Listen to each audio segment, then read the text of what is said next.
નમસ્કાર વિદ્યાર્થી મિત્રો, Shri MP arts and science કોલેજમાંથી હું છું ડોક્ટર આરજી મેઘનાથી અને મારી સાથે મારા કલીગ શ્રી એમએન વ્યાસ સાહેબ છે. ગઈ 19મી તારીખે આપણે લર્નિંગ ઉપર કેટલીક ચર્ચા કરી હતી. લર્નિંગના સંદર્ભમાં જ આજનો જે વિષય છે એ પ્રેરણા અને આવેગના સંદર્ભમાં છે.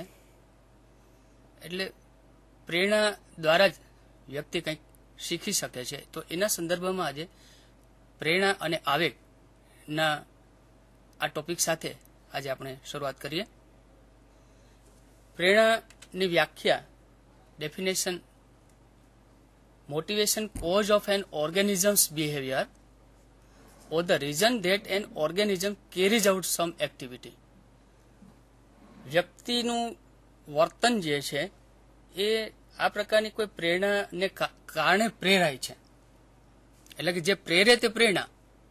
કોઈ પણ વર્તન છે પ્રેરણાથી જ પ્રેરાયેલું હોય છે. બરાબર છે સાહેબ. એટલે કોઈ પણ વર્તન છે એ શૂન્યમાંથી સર્જન નથી પામતું. તેની પાછળ કોઈને કોઈ તો પ્રેરણા રહેલી જ હોય છે. આઈધર ઇનર ઓર એક્સટર્નલ. જેમ કે ઇનર છે, વ્યક્તિની અંદર પણ કેટલીક પ્રેરણાઓ જે અંદરથી સ્ટિમ્યુલેટ કરે છે. શારીરિક પ્રેરણાઓ છે. દાખલા તરીકે જે અહીંયા આપણે આગળ વધીએ તો જોઈ શકાય કે મોટિવેશન જે આખી એક સાયકલ તરીકે સાયક્લિક છે. મોટિવેશન ચક્ર જેને આપણે કહીએ છીએ. યસ, પ્રેરણા ચક્ર. હવે માનવ વર્તનના સંદર્ભમાં જો આપણે વિચારીએ તો માનવ જે છે એ મોટે ભાગે અંદરની પ્રેરણાથી વધારે કામ કરે છે અને બાહ્ય પણ કેટલાક ઉદ્દીપકો એવા છે કે માણસના વર્તનને પ્રેરે છે. એટલે અહીંયા તમે જોઈ શકો છો કે મોટિવેશન ઇઝ એ સાયક્લિક, એક ચક્રમાં કામ કરે છે. પેલા પ્રેરણા થાય છે, કોઈ કારક વર્તન થાય છે, પછી એ રાહત મેળવે છે અને એના પરિણામે એ વળી પાછું આગળ વધે છે.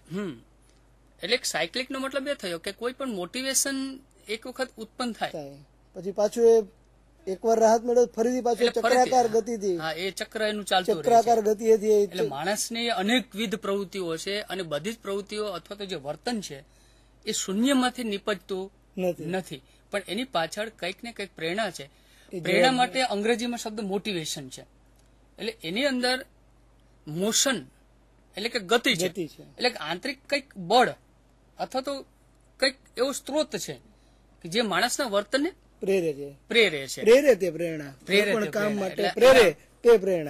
પ્રેરણા ઘણા બધા પ્રકારો હોય છે. જેમ કે ભાઈ આપણે શારીરિક પ્રેરણાઓ છે જેને આપણે ઈરણ તરીકે ઓળખીએ છીએ. તો મોટે ભાગની જે ડ્રાઇવ્સ આપણે કહીએ છીએ તો મોટિવેશન અંદરથી જે શારીરિક પ્રેરણા જેને આપણે કહીએ છીએ તો એ ઇન્ટરનલી કંઈક ડિપ્રાઇવેશન, કંઈક એમ સમજો ને કે કંઈક અભાવની સ્થિતિ છે, કંઈક રિક્વાયરમેન્ટ છે, કંઈક ડિઝાયર છે, તો એમાંથી એ ઉત્પન્ન થાય છે અને એને સંતોષવા માટેનું વર્તન વ્યક્તિનું ચાલુ થાય છે. અને એકવાર એ સંતોષાય એટલે રાહત મેળવે છે અને વળી પાછી એ શૂન્યતાની સ્થિતિ આવે એટલે ફરી એ વર્તન પ્રગટે છે. એટલે માણસની પ્રવૃત્તિનો કોઈ અંત નથી. આપણે એમ કહી શકાય કે સતત જયારે માણસ જન્મે ત્યારથી માંડી અને અન્ટિલ ડેથ, મૃત્યુ સુધી એ હંમેશા આ ચક્કરમાં છે ને એને હંમેશા આ પ્રક્રિયામાંથી પસાર થતો રહે છે. એટલે માણસ ક્યારેય એમ ન કહી શકાય કે સાવ ફ્રી છે, કે એને કઈ કામ નથી અથવા તો અંદરથી કોઈ જરૂરિયાત નથી. પ્રત્યેક વ્યક્તિને કંઈક ને કંઈક જરૂરિયાત, મોટિવેશન, નીડ આ બધું રહેલું છે. એટલે ટૂંકમાં મોટિવેશન જે છે એક આખું ચક્ર તરીકે ચાલે છે. એટલે મોટિવ છે, ઇન્સ્ટ્રુમેન્ટલ બિહેવિયર છે અને રિલીફ કે ગોલ છે. જો રિલીફ કે ગોલ વ્યક્તિને ન હોત તો માણસ શું પ્રવૃત્તિ કરે? કશી પ્રવૃત્તિ ન કરે. તો પ્રેરણા વગરનું બધું નકામું થાય છે. હવે અહીંયા જે કે in human being motivation ઇન્વોલ્વ્સ both conscious and unconscious drives. Psychological theories must explain for a primary level of motivation to satisfy basic need. ચેતન અને અચેતન બંને પ્રેરણાઓ. હવે જે હમણાં આપણે ઈરણની વાત કરી ને કે ભાઈ ઈરણ શું છે, તો ઈરણ એક શારીરિક એવી સ્થિતિ છે કે જેમાં દાખલા તરીકે માણસને તરસ લાગે છે, થર્સ્ટ. તો તરસ લાગે છે ત્યારે માણસ શું કરે છે? પાણી પીવે છે. પણ એ મોટિવેશન છે, થર્સ્ટ, તો ભાઈ એનાથી પ્રેરાની માણસ પાણી પીવે છે. પરંતુ એક આત્યંતિક સ્થિતિ, એક એક્સ્ટ્રીમ લેવલ એક એવું ઉત્પન્ન થાય છે કે જેમાં વ્યક્તિને ડિહાઇડ્રેશન થઈ જાય. બરાબર. દાખલા તરીકે હું કહું નિર્જલીકરણ. બરાબર.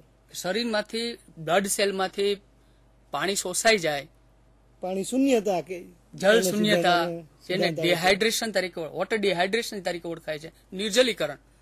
તો એવી સ્થિતિમાં એને એમ કહી શકે કે હવે આના વિના નથી ચાલે. એમ દાખલા કે ભૂખ છે, હંગર છે, તો લોકો ભૂખ હડતાલ ઉપર ઉતરે છે.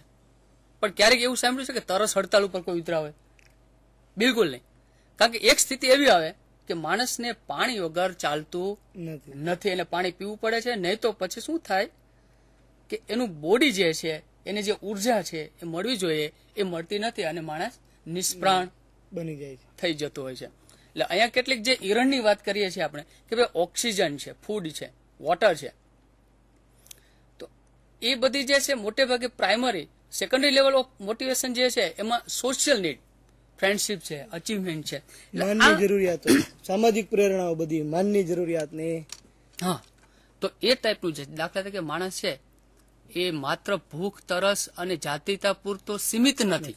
માનવી એ સામાજિક પ્રાણી હોવાથી એની સાથે સામાજિક પ્રેરણાઓ પણ જોડાયેલી છે. Man and animal both are equal or same in a primary base or physiological base needs. આ બે વસ્તુ એની સાથે તુલના આપણે કરવા જઈએ તો લગભગ એ સમાન છે, ભૂખ, તરસ અને જાતિતા.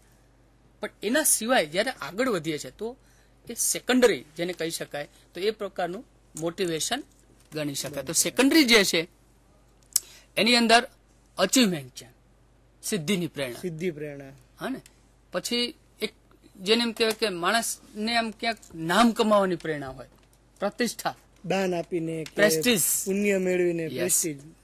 હવે અલગ અલગ સ્વીકૃતિ માટેની પ્રેરણાઓ કેટલીક હોય છે. ફેશન કરે છે જેને કારણે કે બીજા જેવો છે એને સ્વીકાર્ય બને એ માટેની પણ એની મોટિવ હોય છે. હવે આખી જે સોશિયલાઇઝેશનની પ્રક્રિયા છે તો આપણે એક ખાસ એ કહેવું પડે કે આ પ્રકારની પ્રેરણા છે ને એટલે માટે સોશિયલાઇઝેશન છે. સોશિયલાઇઝેશન, સામાજિકરણની જે પ્રક્રિયા છે એમાં આ ટાઈપની જે સેકન્ડરી ટાઈપ કહી શકાય તો એ ટાઈપની પ્રેરણાઓ ખૂબ જ અગત્યનો ભાગ ભજવે છે એમ કહી શકાય ને. બરાબર મનીષભાઈ? હા.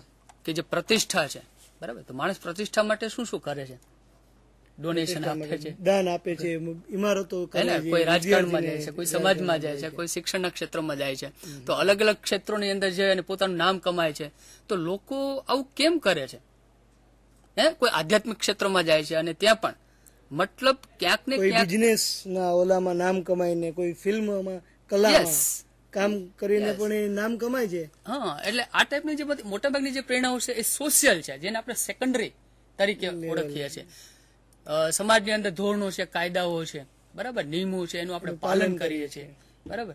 તો આ બધું જ જે છે એક સેકન્ડરી મોટિવેશન જે છે, તો એના સંદર્ભમાં જ આ વાત આપણે કહી શકાય કે ભાઈ આ બધી પ્રેરણાઓ છે ને એટલે આખો સમાજ જે છે એ ચાલી થયો છે. બાકી ઈરણના વાતના સંદર્ભમાં આપણે જો વાત કરીએ તો ઈરણ તો મેન અને એનિમલ્સ બંનેમાં છે, બંનેમાં ઇક્વલ લેવલ ઉપર છે, બંને સરખું છે. જો માત્ર આપણી પાસે પણ પ્રાણીઓ જેવું જ માત્ર ઈરણ હોત તો આવો એક સરસ મજાનો સમાજ ઉભો ન થયો હોત. પણ એનું કારણ છે કે આ સેકન્ડરી ડ્રાઇવ્સને કારણે આખો એક સમાજ, સોશિયલાઇઝેશનની જે પ્રક્રિયા છે એ અસ્તિત્વમાં આવી છે. હવે અહીંયા તમે એ જોયું છે કે need satisfied before organism can attend to secondary. હવે એમાં એવું છે કે માણસ પહેલા તો પોતાની પ્રાઇમરી નીડ જે છે, પોતાની ડ્રાઇવ્સ જે છે એ પૂર્ણ થયા પછી એ સેકન્ડરી, એટલે આપણે મેસ્લો નો ખ્યાલ જે છે, જરૂરિયાત ક્રમ નો ખ્યાલ, મનીષભાઈ એક કહેવત છે ગુજરાતીમાં કે ભૂખ્યા પેટે ભજન ન થાય. એટલે ભૂખ્યો હોય તો ભજન પણ થઈ શકતું નથી, ભૂખ્યા પેટે ભજન ન થાય. ખરેખર મેસ્લો નો જે ખ્યાલ છે એ બહુ સરસ ગોઠવેલો છે. જરૂરિયાત ક્રમોને એને પિરામિડ ટાઈપે ગોઠવેલી છે. આપણે સ્લાઇડ લેશું તો ખ્યાલ આવશે આપણે કે પ્રાઇમરી ની અંદર આપણે જોઈ લીધું કે ભાઈ હંગર, થર્સ્ટ, ક્યુરિયોસિટી, ફિયર, આ બધી જે છે. એટલે એવું નથી કે માત્ર શારીરિક પ્રેરણા જ પ્રાઇમરી છે. આ એક બાબત બહુ અગત્યની છે કે માત્ર શારીરિક ફિઝિયોલોજીકલ નીડ્સ એ જ માત્ર પ્રાઇમરી છે એવું નથી, પણ એની સાથે સાથે ક્યુરોસિટી અને ફિયર, જિજ્ઞાસાવૃત્તિ. નાનું બાળક છે તો એનામાં પણ કેટલીક જિજ્ઞાસાવૃત્તિ હોય છે, નવું નવું જાણવાની. એની પાસે ફિયર હોય છે. તો ફિયર એ એકચ્યુઅલી આમ જોવા જઈએ તો બોડીલી નથી, એવું કોઈ રિક્વાયરમેન્ટ નથી કે એવી કોઈ ડિપ્રાઇવેશન નથી, પરંતુ એ ફિયર એટલા માટે એની સાથે કનેક્ટેડ છે કે વ્યક્તિની સેફટી સાથે સંકળાયેલું છે. બરાબર છે, સલામતીની. ફિયર, ભય લાગે છે બાળકને, કંઈક અજાણ્યું ઉદ્દીપક અથવા તો એવું ડેન્જરસ કોઈ સ્ટિમ્યુલેશન જોવે તો એને ભય લાગે છે. તો ભય લાગવો જોઈએ, એક ઇમોશન્સ એ ટાઈપનું છે કે બિલકુલ નિર્ભય માણસ સંભવી શકે ખરો? બિલકુલ નિર્ભય. જોકે આપણા ઇતિહાસની અંદર ઘણા બધા એવા મહાવીરો થઈ ગયા છે કે જે બિલકુલ નિર્ભય હતા એમ, પણ તેમ છતાં અત્યારે સામાન્ય એક એવરેજ વ્યક્તિની આપણે જો વાત કરવા જઈએ તો દરેક વ્યક્તિની અંદર આ પ્રકારના ઇમોશન્સ રહેલા છે, અને એ પણ જન્મદત્ત છે, બાય બર્થ છે. એટલે પ્રાઇમરી હિરણો આપણે એને ગણી શકીએ, પ્રાથમિક કક્ષાના છે જે લગભગ જન્મથી જ હોય છે. હા, બરાબર છે. એટલે કહેવાનો મતલબ એ થાય કે ફિઝિયોલોજીકલ પણ છે, અને સાથે સાથે એ વ્યક્તિના જીવન ટકાવી રાખવા માટે, જીવનને ટકાવી રાખવા માટે પણ કેટલાક ઈરણો એવા છે કે જેને આપણે ફિઝિયોલોજીકલ કે શારીરિક પ્રેરણા તરીકે પ્રાથમિક કક્ષાના પ્રેરણો કહી શકીએ. અહીંયા તમે જો, હવે અહીંયા એક બીજી બાબત પણ કે સેકન્ડરી લર્ન, સેકન્ડરી જે ડ્રાઇવ્સ છે એને આપણે લર્ન કહીએ છીએ, એટલે કે શીખેલા, સંપાદિત કરેલા જેને કહેવાય છે એવા છે. તો એમાં ખાસ તમે જોઈ શકો કે ભાઈ મની છે. ધનની મની શું છે? આને સેકન્ડરી કેવી રીતે કહેવાય? હિરણ તરીકે આપણે જયારે એને લઈએ છીએ તો એ હિરણ સેકન્ડરી કેવી રીતે કહેવાય? તો એ વાત ખાસ અહીં સમજાવવાનો પ્રયત્ન હું કરીશ કે પેલું જે પ્રાઇમરી છે, પ્રાથમિક જરૂરિયાત, હા, એ પ્રાથમિક જરૂરિયાતોની અંદર તમે જોયું કે ભાઈ હંગર છે, થર્સ્ટ છે, ઓક્સિજનની જરૂરિયાત, એ બધી જે છે, તો આ બધી પ્રાઇમરી છે. અને પ્લસ પ્રાઇમરી નીડ્સ નો અર્થ એ થયો કે એમાં શારીરિક જરૂરિયાતો છે, જેમાં હંગર છે, થર્સ્ટ છે, આ બધી પ્રાઇમરી નીડ છે. પણ એની આ સેકન્ડરી એટલા માટે છે મની કે એના સેકન્ડરી જે ઈરણ છે એના દ્વારા તમે પ્રાઇમરી નીડને પણ, પ્રાઇમરી જે ઈરણ છે એને પણ સંતોષી શકો છો. આજે તમને હું કહું કે આટલો સરસ મજાનું આપનું ડેવલપમેન્ટ છે સમાજની અંદર, તમે જુઓ છો કે ભાઈ તરસ માત્ર પાણીની નથી હોતી. અત્યારે બાળકો મને તરસ લાગી છે પેપ્સીની, ઠંડા પીણા છે, કે કોલાની, એની મને તરસ લાગી છે, આઈસ્ક્રીમ ખાવું છે, એટલે બાહ્ય વસ્તુથી આકર્ષાઈને, હા, કે ગાડીમાં ફરવું છે, બરાબર, એની માટે પૈસાઓ અત્યારે કોલેજ કેમ્પસની અંદર તમે જોશો, ખાસ કરીને મેટ્રો સિટીની અંદર આ પરિસ્થિતિ તમે જોતા હશો મિત્રો, તો તમને ખ્યાલ હશે કે બહાર એવું નથી કે કોલેજ આવવા માટે મોટી મોંઘીદાટ ગાડીઓ અથવા તો બાઇક, કેટલાક ગરીબ વિદ્યાર્થીઓ પણ ભણતા હોય છે, પણ જે લોકો શ્રીમંત છે અને જે લોકો ખરીદી શકે છે તો એ મોંઘા દાટ બાઇકો લઈને આવશે, બરાબર. શું કામ? કેમ? સામાજિક જરૂરિયાત. એનો મતલબ એવો થયો કે એના દ્વારા એ અન્ય બીજી કેટલીક જરૂરિયાતો સંતોષવા માંગે છે, પોતાનું આકર્ષણ ઉભું કરવા માંગે છે, અથવા તો ફ્રેન્ડશીપ મેળવવા માંગે છે, કે કોઈ પણ વિજાતી આકર્ષણથી પ્રેરાઈને પણ આ પ્રકારનું એ કરે છે. એનો મતલબ એ થયો કે money, we must acquire the money. એમ લોકો માને છે કે ભાઈ પહેલા તો પૈસો ભેગા કરો, રૂપિયો મળશે ને તો એનાથી બીજી જરૂરિયાતો સંતોષાશે. ગુજરાતીમાં એક કહેવત છે ને કે નાણાં વગરનો ના થયો ને નાણે નાથા લાલ. એટલે જ્યાં સુધી વ્યક્તિ પાસે પૈસો છે એ એક માધ્યમ છે, પણ એના દ્વારા એ મોટા ભાગની ચીજ વસ્તુ જે છે ખરીદવાના પ્રયત્નો કરે છે. ક્યારેક ગૂંચવણ કેવી પેદા થાય છે કે વ્યક્તિને જયારે ઓરિજિનલ કંઈક જોતું હોય ને, જયારે એના ઇમોશન્સ, જેમ કે પ્રેમ છે કે મમતા છે, તો આવું તો બધું પૈસાથી ખરીદી શકાતું નથી. એ ખરીદવાનો પ્રયત્ન કરે છે અને મોટા કોન્ફ્લિક્ટનો એ ભોગ બને છે. આગળની સ્લાઇડ આપણે જોઈએ. અહીં એક સ્પેરોનું ચિત્ર છે, એની આખી સાયકલ આપી છે કે એની ફિઝિયોલોજીકલ જે સાયકલ છે એ અહીંયા શરૂ થાય છે. કે એવું નથી કે ભાઈ માણસોની અંદર ઈરણ કામ કરે છે, કે બાળકોનું સંરક્ષણ કરવા માટે માત્ર માનવ જ પ્રયત્નશીલ છે. ખાસ કરીને પશુ પક્ષીની અંદર પણ આ પ્રકારનું ખાસ એક વૃત્તિ જોવા મળે છે કે તમે જોઈ શકો છો કે પક્ષી માળો બાંધે છે, બચ્ચાને નું સંરક્ષણ આપે છે, બચ્ચાઓને મોટા કરે છે, પછી અમુક સિઝનની અંદર અમુક ટાઈપનું જે કંઈ બને છે તો માઇગ્રેટરી બર્ડ તમે આપણે ખાસ કરીને જોશો કે નળ સરોવર આપણી બાજુમાં સુરેન્દ્રનગરની બાજુમાં છે, તો ત્યાં નળ સરોવરમાં અમુક મંથની અંદર કેટલાક પક્ષીઓ માઇગ્રેટ થઈને આવે છે, હે ને? તો આ માઇગ્રેટરી બર્ડ્સ જે છે તો એની અંદર પણ અમુક ચોક્કસ ટાઈપના અમુક આ ટાઈપના એરણો છે કે જે એને પ્રેરે છે, એક જગ્યાથી બીજી જગ્યાએ જવા માટે પ્રેરે છે. ત્યાં પાછા બચ્ચા મૂકે છે અથવા ઈંડા મૂકે છે અને પાછા પોતાના દેશમાં ધ્રુવ પ્રદેશમાં કે અહીંયા પરત ફરી જાય છે. એટલે સિઝન પ્રમાણે એ લોકો પોતાની જગ્યા બદલતા હોય છે. એ પણ એક હિરણ તરીકે જોવા મળે છે. અને ઋતુ પ્રમાણે ખાસ કરીને અસરથી એ લોકો પ્રેરાઈને આ પ્રકારનું વર્તન કરતા જોવા મળે છે. હવે ખાસ એક ખ્યાલ અહીંયા મને એ પણ આવે છે કે આ સ્લાઇડ ઉપરથી આપણે એક જનરલ જે અડેપ્ટેશનની જે આખી જે પ્રોસેસ છે ને, એકચ્યુઅલી જે adaptation is a word borrow from biology, અને એના ઉપરથી આપણે એક શબ્દ જે આવ્યો છે એ એડજસ્ટમેન્ટ છે. હવે એડેપ્ટેશન નો મતલબ થાય અનુકૂલન, શારીરિક અનુકૂલનના ખ્યાલ ઉપરથી. એટલે દાખલા તરીકે આપણે અંધારામાં હોય ને અજવાળામાં જઈએ તો એકદમ આપણે કશું દેખાતું નથી, અજવાળામાંથી આપણે અંધારામાં આવીએ અને બિલકુલ આંખની કીકીઓ ધીરે ધીરે એની સાથે અનુકૂલન સાંધે છે પ્રકાશની સાથે.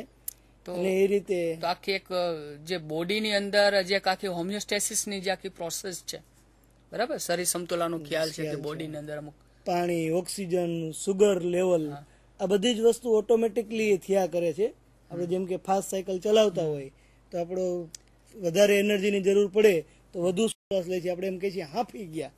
તો એ હાંફવું એ એક પ્રકારનું એ જ છે કે ફાટ એકદમ ઓક્સિજનની જરૂરિયાત છે એને પૂરી કરવા માટે આપણે એ કામ કરે છે. દાખલા તરીકે આપણે એમ કહીએ કે ખૂબ જ ગરમી હોય, એકદમ હોટ ડે હોય તો આપણે એકદમ શું થાય, પરસેવો વળી જશે, પરસેવો વળે, જેના કારણે થઈને આપણે શરીરનું ટેમ્પરેચર જળવાઈ રહે છે. બરાબર, ઠંડી હોય તો આપણે ધ્રુજવા લાગીએ છીએ. બધું અમુક એ પ્રમાણે જે બાબતો જે છે કેટલીક હિરણ સાથે સ્પર્શે છે. આગળ આપણે જોઈએ ખાસ કરી અને અહીંયા ફ્રોઈડનો ખ્યાલ છે, અનકોન્શિયસ ડ્રાઇવ્સ, સિગમન્ડ ફ્રોઈડ નો ખ્યાલ છે અહીંયા. અને આગળ આપણે જોયું કે ભાઈ પ્રેરણાઓ જે છે એ માત્ર કોન્શિયસ નથી હોતી, ચેતનની સાથે અચેતન પણ હોય છે, અનકોન્શિયસ મોટિવેશન્સ પણ હોય છે. એટલે અહીંયા ફ્રોઈડનો જે ખ્યાલ છે તો ફ્રોઈડે અનકોન્શિયસ માઇન્ડનો આખો એક સિદ્ધાંત આપ્યો છે. તો એના સંદર્ભમાં જો જે લખ્યું છે ને પરિચયને સમય કે 19th સેન્ચુરીમાં વિયેનાની અંદર ન્યુરોલોજીસ્ટ તરીકે સિગમન્ડ ફ્રોઈડ ડેવલપ કરેલી છે આ થિયરી, અને એની પર્સનાલિટી અને સિસ્ટમ સાયકોલોજીની અંદર એના સાયકો એનાલિસિસ ખૂબ જ જાણીતું છે. એ મનોવિશ્લેષણવાદ પણ છે, સંપ્રદાય છે અને સિદ્ધાંત તરીકે પણ એ કામ કરે છે. અને ખાસ કરીને અચેતનનો ખ્યાલ એ જે સિગમન્ડ ફ્રોઈડનો બહુ જ જાણીતો થયેલો છે. એટલે એ જે એને અનકોન્શિયસ ફોર્સિસની વાત કરી છે તો એની અંદર ખાસ કરી અને including ઇનેટ sexual and aggressive drives કેટલીક બાબતો એને બતાવી છે કે કેટલીક પ્રેરણાઓ એવી છે કે જે અનકોન્શિયસ છે. ખાસ કરી એની અનકોન્શિયસ માઇન્ડની જયારે એને વાત કરી છે ત્યારે એક બાબત બહુ અગત્યની છે એમાં કે એને આખો જે સિદ્ધાંત આપ્યો છે એમાં એને એવું બતાવ્યું છે કે માણસનું મન જે જાગૃત મન છે એ તો માત્ર 10% છે. It's like that iceberg. 90% પાણીની અંદર છે અને માત્ર 10% બહાર દેખાઈ રહ્યું છે. Like that iceberg. આઈસબર્ગ જે છે ને એનો સરફેસ માત્ર દરિયાની અંદર દેખાતો હોય છે. તમારે કદી વ્યાસ સાહેબ એક પિક્ચર જોયું હશે ટાઇટેનિક પિક્ચરમાં, જે ટાઇટેનિક સ્ટીમર તૂટે છે હિમશિલા સાથે અથડાઈને, એટલે હિમશિલા જે છે એ શું વોટ ઇટ ઇન્ડિકેટેડ કે આપણું મન જે છે 10% જ બાહ્ય રીતે ચેતન કામ કરે છે અને 90% તો અચેતન પ્રવૃત્તિઓથી છે. એટલે અને ખાસ કરીને કેટલીક પ્રેરણાઓ જે અનકોન્શિયસ માંથી આવે છે, અચેતન માંથી, જેમ કે એકદમ કિચન ફેરવા કરવું, વારંવાર હાથ ધોવા. વ્યક્તિને પૂછવામાં આવે કે આ શા માટે કરો છો તો કદાચ એને ખબર નથી, એ કોન્શિયસલી જવાબ નહીં આપી શકે. તો આવી કેટલીક પ્રેરણાઓ છે. આક્રમક વૃત્તિને પણ એને એમાં ગણાવી છે, મૃત્યુ વૃત્તિ. મનીષભાઈ એક બહુ સરસ એને જે ખાસ કરી અને જે અનકોન્શિયસ માઇન્ડના જે પુરાવા મળ્યા છે ને એ એના બીજા બે ખ્યાલો બહુ અગત્યના છે, એક મેસોચિઝમ અને સેડિઝમ. બરાબર છે. હવે એની અંદર સ્વપીડન અને પરપીડન વૃત્તિ, આવી બે વૃત્તિઓ એને બતાવી છે કે માણસ ક્યારેક આવી વૃત્તિઓ જે છે અનકોન્શિયસ છે, મૃત્યુ વૃત્તિમાંથી આક્રમકતા ને એમાં સ્વપીડન પોતાની તરફ આવે તો બીજા બાજુ જાય તો એ પરપીડન વૃત્તિ બની જાય છે. એટલે એમાં ખાસ કરી અને જે હમણાં વાત કરી ને કે ભાઈ થેનેટસ અને ઇરોઝ, આવા બે ફ્રોઈડે બહુ સરસ મજાના બે ખ્યાલો આપ્યા છે કે થેનેટસનો અર્થ થાય મૃત્યુની પ્રેરણા, અને ઇરોઝ જે છે એ જીવનની પ્રેરણા છે. એટલે બધું મૃત્યુની પ્રેરણાથી બધું સમજાવી નથી શકાતું. દરેકે દરેક ચીજ તમે મૃત્યુ પ્રેરણાથી સમજાવી નથી શકાતી.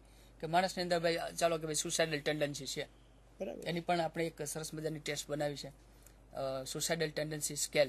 તો એના સંદર્ભમાં એમ કહી શકે કે માણસનું સુસાઇડલ ટેન્ડન્સી એટલે કે એની આત્મહત્યા વૃત્તિ કેટલી છે, એ પોતાની જાતને ખતમ કરી દેવા માંગે છે. પ્રાણીઓની અંદર પણ હોય છે, એ જ વૃત્તિ પ્રાણીઓની અંદર પણ હોય છે. ખાસ કરીને ડિસ્કવરી અને તમે નેશનલ જીઓગ્રાફી ચેનલ જુઓ તો એની અંદર મિત્રો તમે જોશો ક્યારેક સાયકોલોજીના પોઈન્ટ જે છે એમાંથી મળતા હોય છે. એટલે થોડુંક તમારે ડિસ્કવરી ને એવું બધું જોતું રહેવું. અને એની અંદર પ્રાણીઓના જે બિહેવિયર છે ને, એનિમલ્સ બિહેવિયર, એની અંદર પણ આ પ્રકારની જે એરણો જે છે એની ચર્ચા થતી હોય છે. ખાસ કરીને વનસ્પતિઓની પણ વાત હતી. હમણાં જ મેં ગઈકાલે જ એક સરસ મજાનો હું એક એપિસોડ જોયો ડિસ્કવરીની અંદર, અને એની અંદર એવું જોવા મળ્યું કે કોઈ એક વનસ્પતિ જે છે અને એ એક પેલું જેવું જંતુ એની પર બેસે ને એવું એ બંધ થઈ જાય. એટલે એની જે ભૂખ જે છે સંતોષાઈ જાય છે. એ બીજે કે ત્રીજે દિવસે ખુલે એટલે એ અંદર એ માખી હોય કે મચ્છર હોય કે કંઈ પણ હોય તો એ ત્રીજા દિવસે તો એકદમ ખાલી માત્ર એનું ડેડ બોડી બહાર નીકળે છે. એનો મતલબ એ થયો કે બાકીનું જે બધું શોષી લે છે. એટલે માંસભક્ષી છે સાહેબ, બરાબર છે. આ વનસ્પતિ આ ટાઈપની જે છે એ પણ માનવભક્ષી પણ વનસ્પતિ હોય છે. આ બધી પ્રાઇમરી ઇરણની વાત છે. પણ અનકોન્શિયસ મોટિવેશન જે છે ફ્રોઈડનો બહુ જબરદસ્ત ખ્યાલ છે, અને એને મેસોસિઝમ અને સેડિઝમ જેવા ખ્યાલો આપી અને ઘણી બધી મિસ્ટરી જે છે સમાજની અંદર જે પ્રસરે છે કે ભાઈ અનકોન્શિયસ મોટિવેશનને કારણે લોકો પોતે પોતાના વર્તનને પણ સમજી શકતા નથી. એક સરસ મજાનું ઓથેલો નાટકની અંદર પેલો ઇયાગો સ્વગત એમ કહે છે, I can't interpret my self, હું આઈ એમ, હું મારી જાતને ઇન્ટરપ્રિટ કરી શકું એમ નથી, હું કોણ છું અને અમુક ચોક્કસ પ્રકારનું વર્તન હું શા માટે કરું છું એનો એને ખ્યાલ હોતો નથી. એટલે દરેક વ્યક્તિના જીવનની અંદર આવા કોન્શિયસ અને અનકોન્શિયસ મોટિવેશન રહેલા છે. પણ જેમ આપણું કોન્શિયસ પાછું વધારે એમ આપણી સ્વસ્થતા વધારે. નહીં તો અનકોન્શિયસ મોટિવેશન જેમ વધુ એમ મેન્ટલ ડિસઓર્ડરનું પ્રમાણ, આવેગિક જે તકલીફો છે. એટલે ફ્રોઈડ સાહેબનું બહુ જબરદસ્ત પ્રદાન છે ડ્રાઇવ્સના સંદર્ભની અંદર. આગળની સ્લાઇડ આપણે જોઈશું તો મેસ્લો ખાસ કરી અને એને જે આખો સિદ્ધાંત આપ્યો છે પ્રેરણાના સંદર્ભમાં, મનીષભાઈ એને જે થિયરી આપી હતી પ્રેરણાના જરૂરિયાત ક્રમની થિયરી, એટલે 1908 થી 70 અમેરિકન સાયકોલોજીસ્ટ તરીકે એને કામ કર્યું. અને ખાસ કરીને પ્રેરણાના એને વ્યક્તિત્વના સિદ્ધાંતો પણ મેસ્લોના બહુ જાણીતા છે. હા, ખાસ કરી હું એક વાતને ઇન્ડિકેટ કરવા માંગીશ કે મેસ્લોએ આખી જે બાબત અને જે થિયરી આપી છે એ આખી હ્યુમેનિસ્ટિક એપ્રોચ ઉપર છે. અહીં અંદર તમે માનવતાવાદી અભિગમ, ખાસ કરીને હ્યુમેનિસ્ટિક સાયકોલોજી, અને ખાસ કરી અને ફ્રોઈડના જે કેટલાક ખ્યાલો હતા એમાંથી થોડીક આપણને મુક્તિ મળી.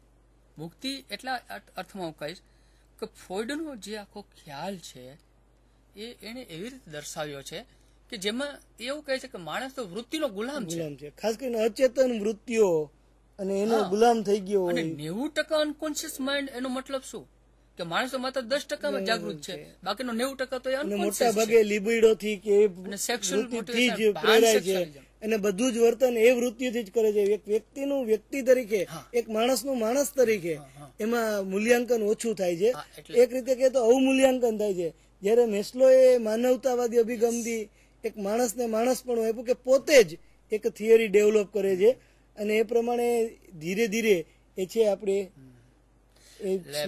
ફ્રોઈડ ના સંદર્ભમાં એમ કહી શકે કે સાયકો એનાલિસિસના ફાધર હતા, અને એક એને આ બાબતને દર્શાવી છે. મેસ્લો એ આ સરસ મજાની વાત એને કરી છે.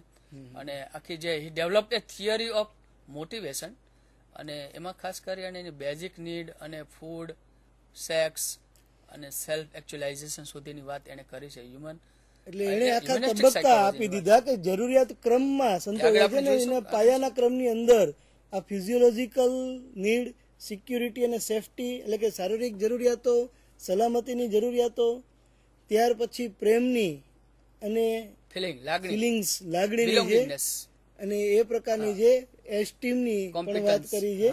અને ત્યાર પછીના ક્રમે એકદમ ઉપર એ સ્વ આવિષ્કારની સેલ્ફ ફુલફિલમેન્ટ, ખાસ અહીંયા શબ્દ સેલ્ફ એસ્ટીમ ની જેને વાત કરી છે કે છેલ્લે વ્યક્તિ સેલ્ફ એક્ચ્યુઅલાઇઝેશન ની વાત આવે છે કે સ્વ આવિષ્કારની પ્રેરણા, જે એનો ખૂબ જ જાણીતો ખ્યાલ છે. અહીં આપણે આકૃતિમાં જોઈ શકીએ છીએ કે જે પાયાની જરૂરિયાતો છે સાયકોલોજીકલ, એ છે એટલે એમાં બ્રીથિંગ છે, ફૂડ છે, વોટર છે, સેક્સ, સ્લીપ, હોમિયોસ્ટેસિસ અને એક્સટ્રેક્શન. આની વાત હમણાં જો મેઘનાથ સાહેબ તમે જે ચર્ચા કરતા હતા શારીરિક જરૂરિયાતોની, એ બધી જ જરૂરિયાતોને મેસ્લો એ પાયામાં મૂકેલી છે. અને એને એમ પણ કીધું છે કે વ્યક્તિ સૌ પ્રથમ આ જરૂરિયાત માટે કામ કરે છે. તમે જે હમણાં કહેતા ભૂખે ભજન ના હો ગોપાલ, રોટી કપડા ઓર મકાન. મને આના પરથી એક ખ્યાલ આવે છે કે પેલા માણસ જે છે ને એ પોતાની પ્રાઇમરી નીડ જે છે એને સંતોષવાનો પ્રયત્ન કરે છે. એટલે કે ભૂખ, તરસ ની વાત છે કે જાતિતાની વાત છે કે જે માણસના જીવન સાથે એકદમ અનિવાર્યપણે ક્લોઝલી અટેચ, ઇનએવિટેબલી અનિવાર્ય છે, જે કહીએ inevitably it's attach with us and we can not avoid it.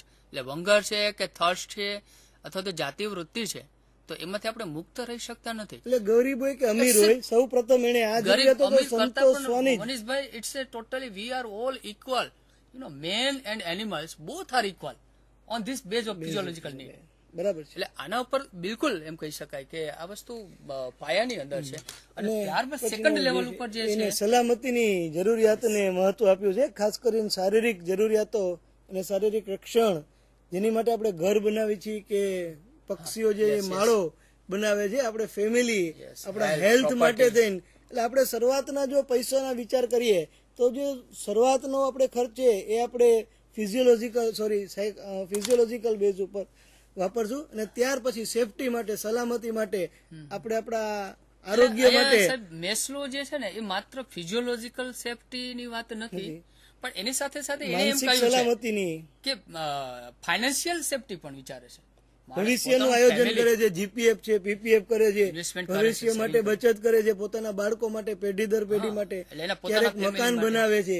આ બધું જ એવું પણ બને છે કે માતા પિતા પોતે ખાતા નથી, બાળકોને કરકસર કરી અને પોતાના બાળકો માટે પ્રયત્નશીલ હોય છે. બાળકોના ભવિષ્ય સારું થાય એના માટે પણ એ સારો એવો ખર્ચો કરે છે. મારે એક વાત કેવી છે કે માતા પિતા આપણી પર એટલો બધો ભરોસો અને વિશ્વાસ રાખી અને કોલેજ ને સ્કૂલે મોકલે છે, કારણ કે એની પાસે એને એક ખ્યાલ છે કે મારા બાળકો જે છે ભણી ગણીને આગળ વધશે, કોલેજમાં જાય છે અને સારી નોકરી મેળવશે. એટલે આ સેફટી છે એના માટે પણ. એટલે આપણે જેને કહીએ પેટે પાટા બાંધીને ભણાવે છે કે શારીરિક જરૂરિયાતો નહીં સંતોષીને પણ એ કરે છે. એના પછી ફ્રેન્ડશીપ, ફેમિલી છે. હમણાં જ સાહેબ પ્રેમ ડે હજી ગઈકાલે જે ઉજવાયો, ગઈકાલે જ આજે ફ્રેન્ડશીપ ડે રવિવારે હતો. એટલે જેની એમ કહી શકાય કે આ જરૂરિયાતો સંતોષાય છે એ લોકો આમાં મહત્વ આપતા છે, પણ જે રોજે રોજનું કમાઈને ખાતા છે એની માટે આ ગુણ બાબત હશે. આ મને એક વાત કહેવાનું મન થાય છે. બોલો બોલો. કે આખું ટોટલી તમે વિચાર કરો તો આ બધા ડેઝ જે છે, કલ્ચરલ જે ડેઝ આવે છે એ મોટે ભાગે વેસ્ટર્ન કલ્ચરમાંથી આવે છે. બરાબર છે, કે બહારથી આયાત થયેલું છે. હવે ફ્રેન્ડશીપ ડે નો અર્થ એવો થયો કે ફ્રેન્ડશીપ ડે ના દિવસે આપણે ફ્રેન્ડ્સને યાદ કરીએ, બાકીના દિવસોમાં ન કરી તો ચાલે.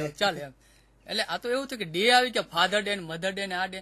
તો મતલબ કહેવાનો એ થયો કે આપણી વૃત્તિઓને આપણે શણગારી. સારી વાત છે કે આપણે, હું એવું કહેવા માંગીશ કે વૃત્તિમાંથી અથવા પ્રકૃતિ જે છે, પ્રકૃતિને આપણે શણગારી એટલે સંસ્કૃતિ થઈ જાય. અને એ જયારે મતલબ એમાં કઈ પ્રોબ્લેમ થાય તો એ વિકૃતિ તરફ આપણે જતા રહીએ છીએ. એટલે આપણી આવેગ કે પ્રેરણા છે જો સાચી દિશામાં જશે તો સંસ્કૃતિ છે, પણ કઈક જુદી દિશામાં જતું રહેશે તો આપણે કદાચ વિકૃતિ તરફ જતા રહીશું. પ્રકૃતિમાંથી જ વિકૃતિ અને સંસ્કૃતિ તરફ જવાના માર્ગો છે. શું પસંદ કરું? Maslow, according to Maslow we are independent. એટલે પ્રેમની જરૂરિયાત પછી જે છે એસ્ટીમ, પોતાના સ્વની વાત કરી છે, એમાં ખાસ કરીને જે દાન આપે છે, માન મર્તબા માટે કામ કરે છે, સેલ્ફ એસ્ટીમ માટે કરે છે. કેટલાક લોકો હિમાલય ચડે છે અથવા એવી પ્રવૃત્તિઓ જે ચેલેન્જિંગ હોય છે એનો સ્વીકાર કરે છે. ખાસ કરીને ફોરેનમાં જયારે આ રીતનું હવે આગળની જે છે સેલ્ફ એસ્ટીમ, પછી આગળ સૌથી ઉપરની જે સાહેબ છે ને આખી, હું એવું માનું છું કે પ્રત્યેક વ્યક્તિ ક્યાં સુધી પહોંચી શકે, આમ જનરલ જો આપણે વિચારીએ સાહેબ, બરાબર, તો આપણે ક્યાં સુધી પહોંચી શકીએ? મેસ્લોએ જે ક્રમ દર્શાવ્યો છે, જે હાયરાર્કી દર્શાવી છે, તો એના સંદર્ભમાં મને એક વિચાર આવે છે કે આપણે બહુ તો સેલ્ફ એક્શન સુધી આવી અને અટકી જઈએ છીએ. એનાથી આગળ પણ મેસ્લોની ઘણી ટીકા થયેલી છે કે આજે એને આપ્યું છે ક્રમ, એ ક્રમે ઘણીવાર નથી જળવાતો અને દરેક જરૂરિયાતો છે એ એક સરખા પ્રમાણમાં નથી હોતી. દાખલા તરીકે આગ લાગેલું ઘર હોય એમાં માતા કૂદી પડે છે, તો એને પેલા સલામતીની જરૂરિયાત નહીં જોવે કે કોઈ માન મર્તબા માટે નથી કામ કરી શકતા. આજ વસ્તુ હું તમને નિમ્ન કોટીના પ્રાણીઓની વાત કરું, પણ એમાં પણ જોવા મળે છે કૂતરું છે, એને તમે ફૂડ આપો છો, બરાબર, પણ સાથે લાકડી લઈને ઉભા રહો તો એ કઈ રોટલો ખાવા માટે ઉભું નહીં રહે. એનો મતલબ એવો થયો કે ક્રમ જે છે જળવાતો નથી. હવે મારે લાસ્ટ આની આ સ્લાઇડની વાત એ કરવાની છે કે છેલ્લે જે છે આની અંદર ક્રિએટિવિટી અને સ્પોન્ટેનિટી, પ્રોબ્લેમ સોલ્વિંગ અને લેક ઓફ પ્રેજુડાઇસ ની વાત બરાબર છે. એ જયારે સ્વાવિષ્કાર તરફ જાય છે ત્યારે આ બધી એની ક્રિએટિવિટીમાં એમાં પણ સ્વાવિષ્કાર મેળવે છે. પણ દરેક વ્યક્તિ અહીં સુધી પહોંચી શકતા નથી. આગળ આપણે જઈશું, એની થિયરી છે આગળ. અને હવે પ્રેરણાના શારીરિક આધારો જે છે એની વાત છે કે જે પ્રેરણા છે ખાસ કરીને મગજના ગોળાર્ધોમાં, લિમ્બિક સિસ્ટમમાં, એમિગાડાલા જે હાઇપોથેલેમસ છે વગેરે માંથી પ્રેરાય છે. અને લેબોરેટરીમાં પણ, પ્રયોગશાળામાં પણ જયારે કેન્દ્રો છે તુષાના ને એના, એને જયારે ઉત્તેજવામાં આવે છે ત્યારે ભૂખ અથવા તો તૃપ્તિ કે ખાવાનું જ બંધ કરી દે અથવા ખૂબ ખાવા માંડે એ પ્રકારના વર્તન જોવા મળે છે. ખાસ કરીને સ્લીપ, તરસ, આ બધી જ બાબતના પ્રાયોગિક રીતે ઉભી કરી શકાય છે. એટલે હાઇપોથેલેમસ ની અંદર અમુક એ ટાઈપના કેટલાક કેન્દ્રો જે છે, એમિગડાલા છે, હે ને, તો એ બધા એના ફિઝિયોલોજીકલ બેઝ ગણી શકાય કે આ પ્રકારની જે પ્રેરણાઓ છે એનું નિયમન જે છે એ મજ્જાતંત્રમાંથી થઈ રહ્યું છે. હાઇપોથેલેમસ ની અંદર ટૂંકમાં એને જો સ્ટિમ્યુલેટ કરવામાં આવે તો હંગર ઉભું થઈ શકે. બંને વસ્તુ છે. હા, બસ એ જે કેન્દ્રો છે, જેને ભૂખનું કેન્દ્ર ઉત્તેજવામાં આવશે તો વ્યક્તિ ખૂબ ખાધા કરશે અને ભૂખ જ લાગ્યા કરે છે. જયારે તૃપ્તિનું કેન્દ્ર ઉત્તેજવામાં આવે છે તો એ વ્યક્તિ ખાવાનું બંધ કરી દે છે અને ઘણીવાર મરી જાય છે. છતાં એટલે આની અંદર ઘણા બધા જેને કહી શકાય કે એવી બધી ઘણી બધી પૂર્વધારણાઓ પણ બંધાઈ હતી કે ભાઈ ગળું સુકાવાને કારણે તરસ લાગે છે, તો કોઈ જઠરના આંકુચનો થવાને કારણે ભૂખ લાગે છે, અથવા એમાં સુગર લેવલ અને મીઠાનું દ્રાવણની પણ વાત હતી.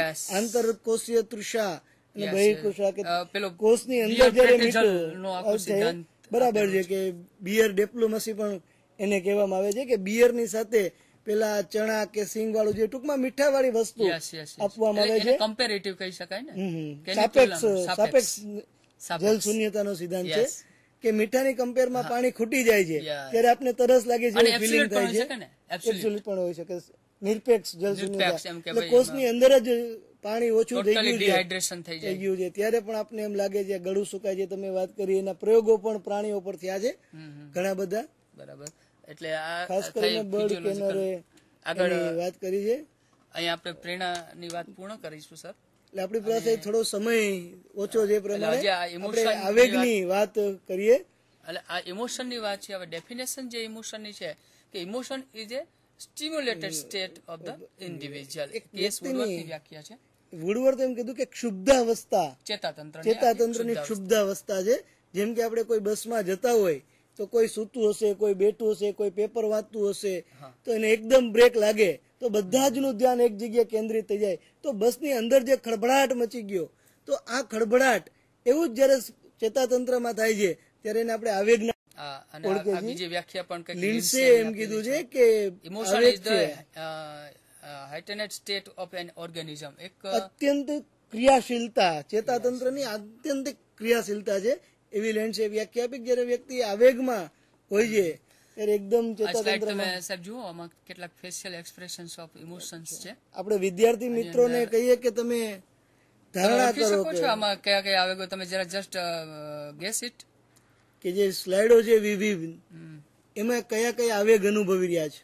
બરાબર છે. એટલે આ જુઓ અને આગળ તમે જુઓ, પ્રાણીઓમાં પણ આવેગ જે છે. મારે એક ખાસ વાત એ કહેવી છે કે સાયકોલોજીસ્ટ બધા તો ઇમોશન અને મોટિવેશન નો સ્ટડી કરે, બરાબર છે, પણ અહીંયા જે મારે ખાસ કેવું છે કે બ્રિટિશના જે નેચરલિસ્ટ હતા ચાર્લ્સ ડાર્વિન, એને પ્રથમ વખત આ ઇમોશનનો અભ્યાસ કર્યો હતો અને એને પ્રાણીઓની અંદર ખાસ મેન અને પ્રાણી બંનેની અંદર કે કેવી રીતના એક્સપ્રેશન હોય છે એનો સ્ટડી પણ કર્યો છે. એટલે અહીંયા તમે જોઈ શકો છો કે એક ડોગ એગ્રેસિવ ડોગ છે અને એક અગ્રેસિવ કેટ પણ એની સાથે છે કે બોડીની અંદર કયા પ્રકારના ફેરફારો છે, શારીરિક ફેરફારો છે આવેગના, તો એ પ્રાણીઓમાં પણ જોવા મળે છે. અને જગદીશ ચંદ્રએ જે કીધું છે પ્રમાણે કે વનસ્પતિ જે જીવ છે એ પણ ખાસ કરીને સંવેદના અનુભવે છે. એટલે સંવેદના કે છે એ બહુ ઓલી વાત છે. એટલે અહીંયા અગ્રેશન જોઈ શકાય છે બંનેનું. હવે આગળ આપણે જઈએ તો અહીંયા ખાસ કરીને ઇમોશનલ એરાઉઝમેન્ટ જોવા મળે છે. પ્રાણીઓની વાત હતી તો અહીંયા ખાસ કરી અને મનુષ્યની વાત છે. મનુષ્યના ઇમોશન્સ કેવી રીતે એ થાય કે રાઇડિંગ અને રોલર કોસ્ટર છે અને એમાં જે ટીકર્સ સ્ટેટ ઓફ હાઇટેનેડ ફિઝિયોલોજીકલ અને ઇમોશનલ એરાઉઝલ છે. એટલે એમાં ખાસ કરીને શું થાય તો કે એડ્રિનલ ગ્લેન્ડ જે છે એમાંથી એપિનોફ્રાઇન જે છે અને નોર એપિનોફ્રાઇન છે which together increases heart rate, blood pressure and blood sugar. આવેગના શારીરિક આધારો છે એમાં આપણે જે વાત કરવાના છીએ એ કે એડ્રિનલ ગ્રંથિની સાથે સંકળાયેલી વસ્તુ. એટલે એનો કહેવાનો મતલબ એવો થયો કે એડ્રિનલ ગ્લેન્ડ માંથી કેટલાક રસસ્ત્રાવો વહે છે એ બ્લડ ની અંદર ભળે છે અને બ્લડ ની અંદર ભળતાની સાથે જ બોડીની અંદર જેટલા પણ ઓર્ગેન્સ છે એને આ બધું ખાસ કરીને જે સ્વયં સંચાલિત ચેતાતંત્રના ભાગો છે, અનુકંપિત તંત્ર અને પરાનુકંપિત તંત્ર, એને એકદમ ઉત્તેજિત કરી દે છે. એટલે ટૂંકમાં આપણી અંદર જે તંત્ર કામ કરે છે એમાં સેન્ટ્રલ નર્વસ સિસ્ટમ અને પેરિફેરલ નર્વસ સિસ્ટમ એટલે કેન્દ્રીય વર્તી મજ્જાતંત્ર અને પરિઘવર્તી મજ્જાતંત્ર. ખાસ કરી અને પરિઘવર્તી મજ્જાતંત્રના જે બે ભાગ પડે છે ને તો એમાં ઓટોનોમિક નર્વસ સિસ્ટમ અને સોમેટિક નર્વસ સિસ્ટમ એવા બે ભાગ છે. એટલે આ ઓટોનોમિક નર્વસ સિસ્ટમની અંદર સિમ્પેથેટિક અને પેરાસિમ્પેથેટિક એવા ભાગ પડે છે.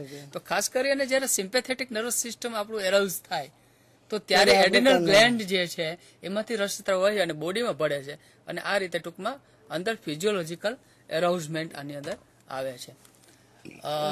ખાલી માત્ર જે આપણું જે એજિટેશન છે, ઇરિટેશન, એ માત્ર નેગેટિવ જ હોય છે એવું નથી સાહેબ. પોઝિટિવ પણ આવેગ જે છે માત્ર નિષેધક નહીં પણ વિધાયક પણ હોય છે. હા, એટલે ભય કે ગુસ્સો જયારે આપણે કરીએ છીએ ત્યારે એનું એજિટેશન જે છે ને નેગેટિવ બને છે. હવે મેં હમણાં જ થોડુંક ક્યાંક વાંચેલું હતું કે માણસ બેંક બેલેન્સ નથી જોવાનું, માત્ર માણસે પોતાનું પોઝિટિવ ઇમોશનલ બેલેન્સ જે છે એનું પણ એનું ઇન્વેસ્ટમેન્ટ કરવાનું છે. એટલે જયારે જયારે પણ કઈક પ્રસંગો બને છે ત્યારે આ બેલેન્સ જે છે ઇમ્બેલેન્સ થઈ જાય છે. જે આપણે કરવાની થાય છે વિવિધ એ કરવી જોઈએ. હા, એટલે ક્યારેક આ બધું શું છે કે ઇમ્બેલેન્સ થઈ જતું હોય છે. એટલે ક્યારેક એકદમ સ્ટ્રેસ છે કે ટેન્શન છે કે એ ટાઈપના ઇરિટેડ ઇમોશન્સમાંથી આપણે પસાર થતા હોઈએ છીએ. તો વ્યક્તિએ ખાસ કરી અને પોતાનું બેલેન્સ જે છે જાળવવું પડે છે અને ખુશી જાય છે માણસની અંદર, ખુશી, આનંદ, પ્રેમ અને આ એક પ્રકારની જે ભાવનાઓ છે એનો વિકાસ થતો હોય છે. તો અહીંયા તમે જોઈ શકો છો કે એકદમ મેરિડ કપલ છે અને મેરિડ કપલ બંને એકદમ એન્જોયમેન્ટ કરી રહ્યા છે. આગળની સ્લાઇડ તરફ આપણે જઈશું. એટલે જે અલગ અલગ સિદ્ધાંતો છે એમાં ખાસ કરીને જેમ્સ લેંગની સિદ્ધાંત છે. એમાં સૌથી પહેલા જેમ્સ લેંગે શરૂઆતમાં એમ કીધું કે સૌથી પહેલા ઉદ્દીપન થાય છે અને ત્યાર પછી એનું પરસેપ્શન થાય છે અને ધીરે ધીરે એમની અંદર ફેરફાર થાય છે અને પછી કોઈ આવેગની અનુભૂતિ થાય છે. ખાસ કરીને આ વસ્તુની બહુ ટીકા થયેલી છે કે એને શારીરિક ફેરફારોને વધુ મહત્વ આપ્યું છે અને ત્યાર પછી આવેગની અનુભૂતિ થઈ છે. એટલે રીચ જોયા પછી પેલા આપણે શારીરિક ફેરફાર થાય, શરીર ધ્રુજવા માંડે ને એવું, અને ત્યાર પછી આપણે અનુભવ થાય કે આ તો ડરનો અનુભવ હતો. આ વસ્તુની પણ ખૂબ ટીકા થયેલી છે. સાહેબ મને આમાં એક વાત ઉમેરવાનું મને એની એક ઇમોશનની એક ડેફિનેશન એ રીતે આપેલી છે જેમ્સ લેંગે કે felt emotion is a perception of bodily changes. એટલે આપણને જે કઈ આવેગનો અનુભવ થાય છે એ આપણી અંદર થતા ચેન્જીસ અથવા તો જે ફેરફારો શારીરિક થાય છે તો એના પ્રત્યક્ષીકરણને કારણે થાય છે. એટલે એનો મતલબ એવો થયો કે હકીકતમાં શું હોય છે કે ઘોડા જે છે આગળ હોય અને ગાડી એની પાછળ હોય, એની જગ્યાએ જેમ્સ લેંગે ઊંધું કર્યું, ગાડી આગળ રાખી દીધી, ઘોડાને પાછળ રાખી દીધો. એની નિંદામાં એમ પણ કહેવાય છે મેઘનાથી સાહેબ કે જો ફિલ્મોમાં કે નાટકમાં અભિનેત્રી ને અભિનય કરે છે તો એ અભિનય વખતે ખૂબ જ આવેગિક રજૂઆત કરે છે, પણ ખરેખર આવેગ નથી અનુભવતા. એટલે કે શારીરિક ફેરફારો થાય છે પણ આવેગની અનુભૂતિ થતી નથી. જો જેમ્સ લેંગનો સિદ્ધાંત સાચો જ હોય તો એ વખતે વ્યક્તિએ આ આવેગનો અનુભવ કરવો જોઈએ, પણ ખરેખર એ આવેગનો અનુભવ કરતા નથી. અને ત્યાર પછી એની ટીકા જે આપણે નેક્સ્ટ લાઈનમાં જોઈએ કે કેનન એને કરેલી છે, આખી જે જેમ્સ લેંગની થિયરી છે 1884 માં આપેલી છે. અને એ જ એનું સૌથી મહત્વ છે કે 1884 માં લાગતી લગભગ ઇનકમ્પ્લીટ છે, પણ સાહેબ લગભગ 125 વર્ષ પહેલા કે લગભગ આજની તારીખે જો 135-40 વર્ષ પહેલા આપેલી થિયરી છે અને ખૂબ શરૂઆતની છે. એટલે એ સમયમાં એને આવેગને ઓળખવાની અથવા તો સમજાવવાનો પ્રયત્ન કર્યો હતો. આ ઐતિહાસિક મહત્વ સૌથી અગત્યનું છે. ત્યાર પછી 1884 થી છેક 1884 થી 1920 સુધી આ થિયરી ચાલ્યા કરી. અને ત્યાર પછી એનું જે કેનન બાર્ડની છે એમાં ખાસ કરીને કેનન જે છે એટલે એની અંદર કેનન અને બાર્ડે એક પ્રકારની થિયરી આપી છે કે પેલા સ્ટિમ્યુલસ કોઈ પણ એનું પરસેપ્શન થાય છે, એનું ઇન્ટરપ્રિટેશન થાય છે અને સીધું હાઇપોથેલેમસ જે છે કે થેલેમસ જે છે એક રિલે કેન્દ્ર તરીકે કામ કરે છે અને એક સાથે જે જનરલ ઓટોનોમિક એરાઉઝમેન્ટ અને પાર્ટિક્યુલર ઇમોશનનો અનુભવ આપણે એક સાથે થાય છે. એટલે અહીંયા બંને પેરેલલ એને કરી દીધા છે કે થેલેમસ માંથી જ રિલે કેન્દ્ર તરીકે બંને થાય છે.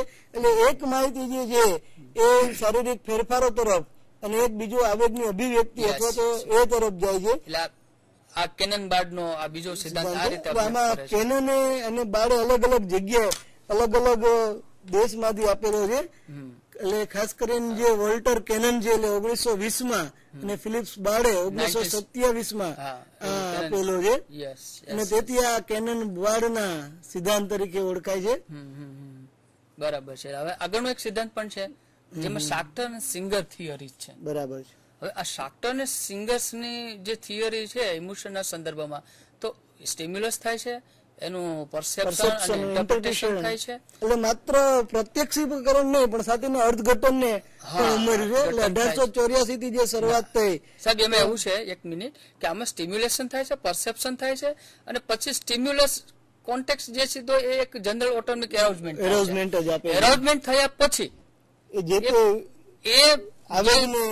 એનું અર્થઘટન થાય છે કે આ ફલાણા વૃત્તિભગને કારણે આ પ્રકારનું થઈ રહ્યું છે તો આ આવેગ જે છે એ ફલાણા એટલે કે આ ક્રોધનો છે કે ભયનો છે કે શેનો છે અને એ ફીડબેક સીધું જે છે ઇન્ટરપ્રિટ થાય અને આગળ માત્ર પ્રત્યક્ષીકરણ ને પણ એના અર્થઘટનમાં એના સ્મૃતિમાં આના માટે બાબત છે. વ્યાસેબ એક શબ્દ એના માટે બહુ સરસ એક વાપર્યો છે અને કોગ્નિટિવ થિયરી તરીકે ઓળખાય છે. બરાબર છે. Cognitive theory. કોગ્નિટિવ નો અર્થ શું થયો કે સભાન અવસ્થા, બોધ થાય છે અને બોધાત્મક અવસ્થાની અંદર થાય છે, એનું અર્થઘટન ઇન્ટરપ્રિટેશન થાય છે.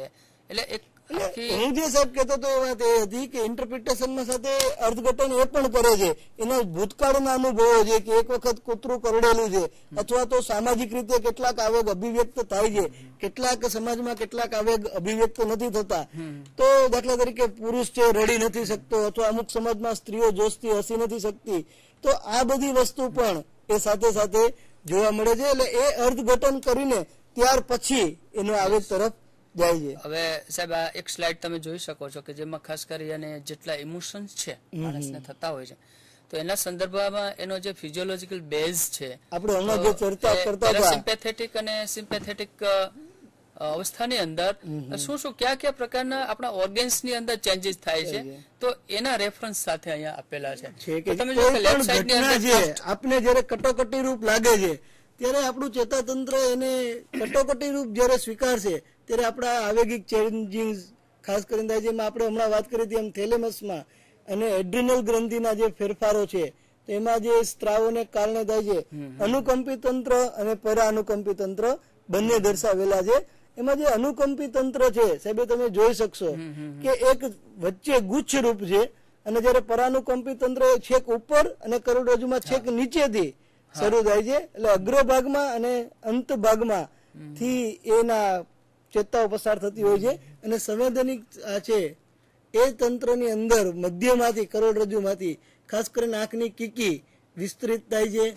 હવે આની અંદર સાહેબ હું એવું કહેવા માંગુ છું કે આ જે કમ્પેરિઝન બતાવ્યું છે ને કે ભાઈ આંખની કીકી જે છે તો મોટી થાય છે અને પરાનુકંપી તંત્ર છે તો એ નાની થશે.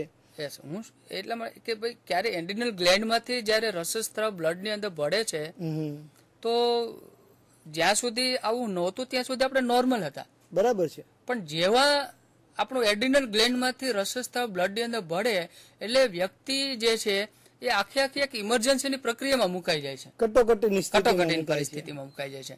કે ભાઈ હવે આમાં એક બહુ રમૂજી એક વાત તમને કહેવા માંગુ છું કે માણસ આમ જોવા જઈએ ને તો સામાન્ય રીતે એવું બની શકે કે 3 ફૂટની દિવાલ ન કૂદી શકતો હોય, બરાબર છે, પણ જયારે કઈક પાછળ હડકાયું કૂતરું પડે તો માણસ છે ને 4 ફૂટની દિવાલ પણ કૂદી જતો રહે એમ. તો એનો મતલબ એ થયો કે સિમ્પેથેટિક નર્વસ સિસ્ટમ જે છે તો એની અંદર એટલી તાકાત માણસ પાસે કટોકટીને પહોંચી વળવા માટેનું બળ પૂરું પાડે છે. એટલે ખાસ કરીને બીજા અવયવોમાંથી લોહીનો પુરવઠો બંધ કરીને આ જે કટોકટીની સ્થિતિને પહોંચી વળવા માટે એને તૈયાર કરતો હોય છે. ક્યારેક આપણે કેટલીક વાતો એવી સાંભળી છે કે ભાઈ આવેશમાં આવીને આમ કરી નાખ્યું, બરાબર છે.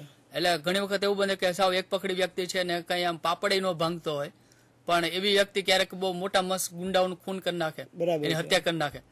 તો આવા આક્રમક અને એગ્રેસિવ બિહેવિયર વખતે એની પાસે એવી કઈ શક્તિ આવી ગઈ, એની અંદર બોડીની અંદર એટલું બધું એરાઉઝમેન્ટ આવ્યું અને એ એરાઉઝમેન્ટને કારણે એ આવું કાર્ય કરે છે.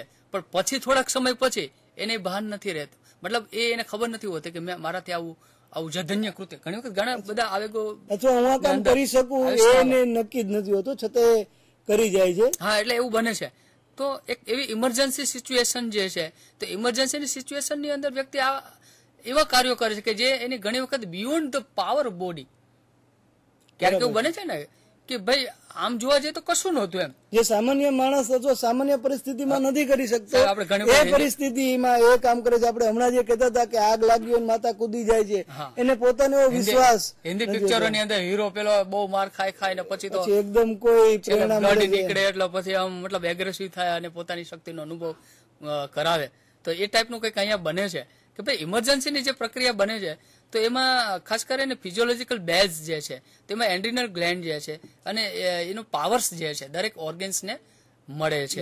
અને આ રીતે ટૂંકમાં તમે જોઈ શકો છો કે ભાઈ હાર્ટ રેટ વધે છે, હે ને, લાળ ગ્રંથિમાં ફેરફાર થાય છે, આવેગમાં જે છે એની અંદર પણ ખાસ કરીને એ વધે છે, જનરલ એડેપ્ટેશન સિન્ડ્રોમ, તંત્રમાં ફેરફાર થાય છે, સ્કિન રિસ્પોન્સિસ છે. તો આ બધું જે માપન જે આપણે સાહેબ વાત કરી કે ત્વચાની રેઝિસ્ટન્સ પાવર જે છે, આપણો અવરોધ શક્તિ, વિદ્યુત અવરોધ શક્તિ જે છે એ ઘટી જાય છે. સાહેબ આ બધા માપન કરીએ અને અત્યારે જે ચાલી રહ્યું છે એ પોલીગ્રાફ વિશે આપણે જોઈએ કે જે આવેગ ના જે ચેન્જીસ છે એનું આપણે જયારે માપન કરીએ છીએ ત્યારે ચિત્રમાં જોઈ શકો છો કે શ્વાસોશ્વાસની ક્રિયા રુધિરાભિસરણ તંત્રને કારણે થતી હોય છે અને એના જે છે હૃદયના ધબકારા, લોહીનું દબાણ અને ખાસ કરીને તમને ખબર છે એક લાઈ ડિટેક્ટર તરીકે અત્યારે ખાસ કરીને ખૂબ જ પ્રખ્યાત થયું છે. એક બહુ સરસ અત્યારે તમે જોઈ શકો છો કે ખાસ કરીને જે ક્રિમિનલ્સ લોકો હોય છે તો એવા ક્રિમિનલ્સ લોકોને અત્યારે ખાસ કરી અને 3rd ડિગ્રી ની સામે માનવ સંસાધન વિકાસના આ બધા જે ખાસ કરી અને એનો વિરોધ થઈ રહ્યો છે કે ભાઈ આવી રીતે એ માનવતાવાદી નથી અને એને કારણે હવે ખાસ કરીને જે ક્રિમિનલ્સ માઇન્ડેડ જે લોકો છે તો એવા એ લોકોને ખાસ કરીને આવા પોલીગ્રાફ છે, એક લાઈ ડિટેક્ટર તંત્ર છે તો એના દ્વારા એમનું ખાસ કરીને એનું મેઝરમેન્ટ કરવામાં આવતું હોય છે.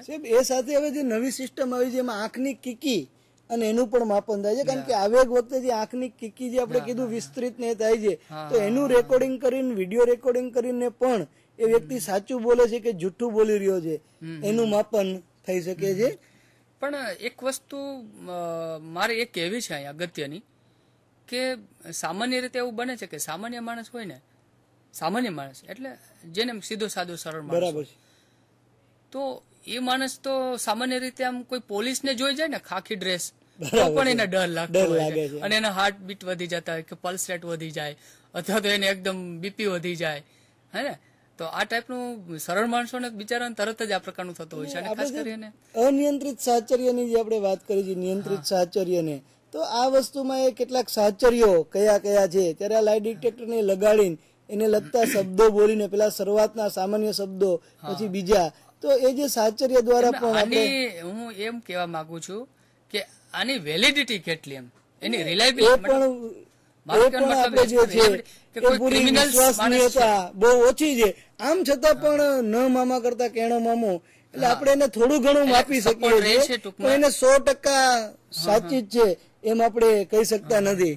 નહીં તો એવું બનતું હોય છે કે ભાઈ ક્રિમિનલ્સ માઇન્ડેડ છે તો એને તો ગમે તેટલા પ્રશ્નો પૂછો ને, એટલે જેને આપણે રીઢો ગુનેગાર કહી છીએ, અને ખાસ કરીને જેનો આવેગ ઉપર નિયંત્રણ છે, બરાબર, જેનું આવેગ ઉપર નિયંત્રણ રાખી શકે છે, જેમ કે ઠંડે કાલે હત્યા કરી નાખતા હોય, તો એવા લોકો માટે આ પોલીગ્રાફ અથવા તો લાઇટ ડિટેક્ટર તંત્ર અને અન્ય નાર્કો ટેસ્ટ ને જે બધું અત્યારે ચાલે છે આ ઇમોશન્સના મેઝરમેન્ટ માટે, તો કેટલી હદે કેટલું રિલાયબલ છે એક ખરેખર એક વિચાર. જે આવેગની અભિવ્યક્તિ જે વધારે સારી કરી શકે છે એવા લોકો માટે આ થોડુંક ઓછું ઉપયોગી છે.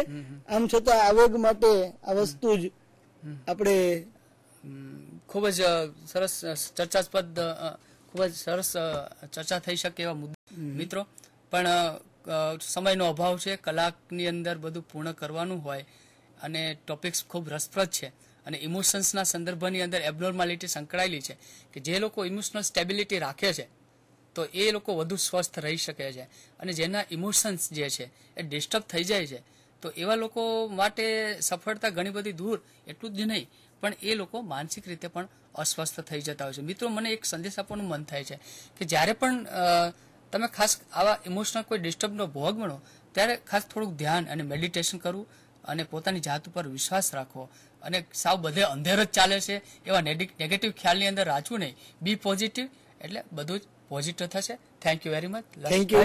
Thank you very much.